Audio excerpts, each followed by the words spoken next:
అందరికీ నమస్కారం. ఈ రోజు మనం మన ఫ్యాక్టరీ మరియు మిషన్ సెటప్ గురించి మాట్లాడబోతున్నాం.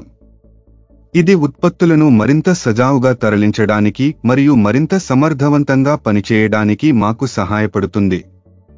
ఈ క్రింది సామర్థ్యాలతో మినీ రైస్ మిల్లు తయారీ కర్మాగారాన్ని ఏర్పాటు చేయడంపై మేము దృష్టి పెడుతున్నాము. 200 నుండి 500 చదరపు అడుగుల విస్తీర్ణంలో రోజుకు 10 సంచుల ఫ్యాక్టరీ. మొదట మేము ముడి పదార్థాల ప్రవేశం మరియు నిల్వతో ప్రారంభిస్తాము. సులభంగా దించే ముడి పదార్థాల నిల్వ కోసం ప్రవేశ ద్వారం సమీపంలో ఒక ప్రాంతాన్ని కేటాయించండి.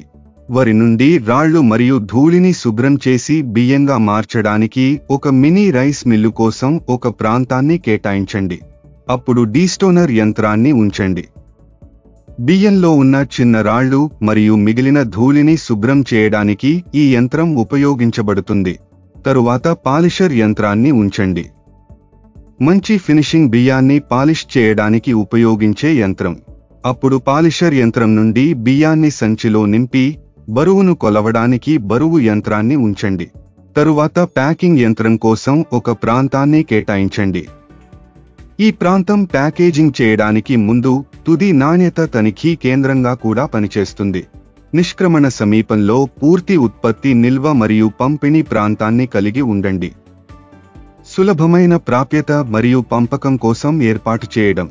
ఈ అంశాలన్నింటినీ పరిగణనలోకి తీసుకుంటే మీరు బియ్యాన్ని సమర్థవంతంగా ఉత్పత్తి చేయవచ్చు. వ్యాపార్ కోచ్ ఛానల్కు లైక్ చేయండి, షేర్ చేయండి మరియు సబ్స్క్రైబ్ చేయండి. All the best.